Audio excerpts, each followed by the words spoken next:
Hey, ladies and gents, we are here again with another episode of What's Good podcast. We want to say thank you so much for tuning in. This is another recap episode, a highlight reel of one of our episodes from season 9, which was all about wellness. If you haven't listened to the full episode, go check it out now. But this one features Christia Rogers. We know you're going to love it. So tune in, make sure that you vote for season 10 theme. We really need your help. If you want to, you can actually go and review and add what category or topic you would like for us to discuss for season 10. But other than that, enjoy the conversation. The What's Good podcast. Your number one source to all the keys in the industry. With Brianna, Jovahn. It's the What's Good podcast. What's good?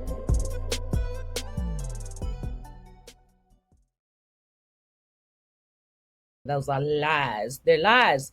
Don't believe them. We don't have it together. We are just able to put hours in a box and work on them when we need to, and then help others, with the same things that helped us.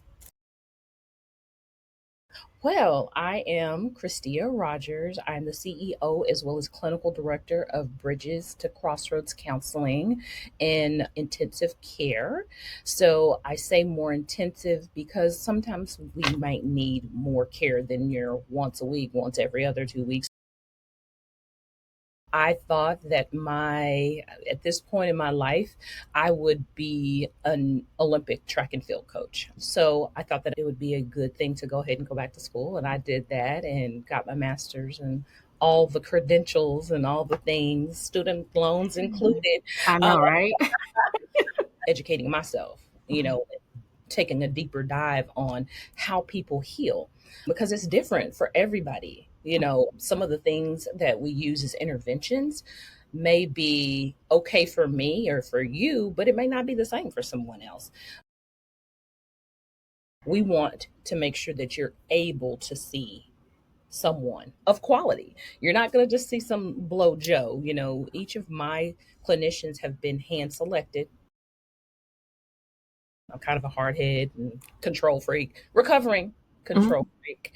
But getting back to your question, it is a lot of working pieces. And sometimes I do overwork. I'm finding out now, like I said, I'm a recovering control freak, where I can ask people for help. Learning how to really travel and relax is another lesson that I'm learning, because you can travel and be stressed. So to me, mental health is anything that is keeping you from being the best you. How can I be the best self that I can be in the change that you want to see in the world? Our bodies have it has its own natural defense mechanism, if you will. If you're worrying more, you feel like you have to keep being in everybody's business, you're avoiding your own business. Do you go to brunch every day this week and have a picture of mimosas everywhere you go, and you should have been at work, so you have to kind of pay attention, overly done, because you're trying to escape something. But if it's bringing you energy and it's like, yes, I needed that getaway with my girlfriends, that was so good, now I can focus on things. How are these events serving you? That's another way to ask it. How are these events serving me? If not, well, check in. It's time for me to do something different. So at that level, they're master level clinicians. So they have all the education and a small fraction of real life work. So we don't really, like I said, we support more so, but support looks different.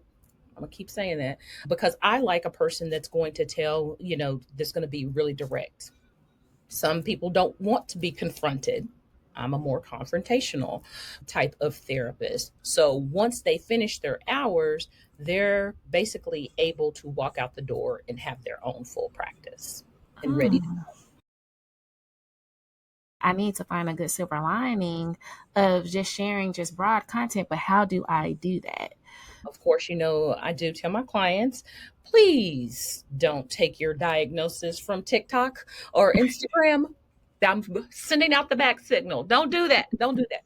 It's how you share it, not what you share. Hey, she helped me get my marriage right. She helped me get my life right because I was doing this and not that. AI can help. So using, that's another thing, of course, of teaching the newer associates now is with AI technology, chat boxes, etc. They can help you get things going marketing wise right away, because these are people's lives out there. They may not want it out there. You need to make sure you're discussing it with them. And one of the things is do no harm for us.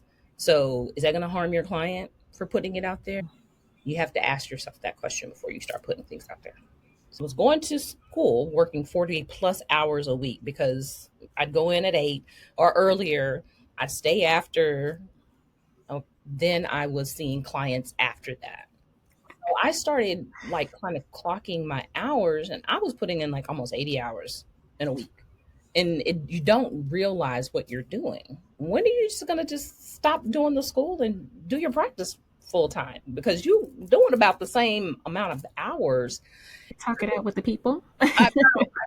And sometimes you need that. That's what, learning how, to take help, constructive criticism of like, yeah, you're not, going on all cylinders. I went on vacation for like almost a month.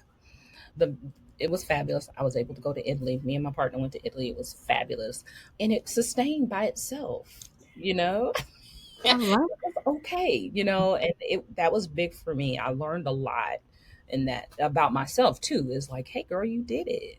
Congrats to you, because I know you mentioned a few times that you have a controlling factor. So in that lesson, that shows me like you're doing it. You're turning the trajectory of that stigma of controlling and just letting loose and allowing people to come in and support you. What is one thing individually that you would do for yourself if money was no object? Let that be your takeaway. What would you do, with yourself if money wasn't an object? Possibly living without fear, possibly being able to be alone and be confident in that, and knowing that you don't have to ask anybody for. I do have an adult coloring book. So this is my adult coloring book. And you have a little intro there, and then it has affirmations on there.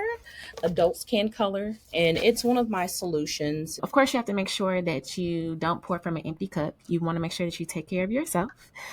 But if you could talk to somebody and they're wishing you good health, they're wishing you good wealth, they want the best for you, I think that's awesome to have that type of village to pour into you. You don't heal well by yourself. You just don't. I appreciate you being here, supporting our listeners, supporting me. Like I mentioned, you gave me a challenge too that I'm going to go ahead and get started with. Thanks for joining us for another episode of What's Good Podcast with your girl, Brianna Jovahn. If you found today's discussion inspiring, don't forget to hit the subscribe button on your preferred podcast platform. Explore additional resources on our website at whatsgood-productions.com and find our social media links listed in the show notes. Stay tuned for more captivating stories ahead. Until next time, stay blessed and keep uplifting your community.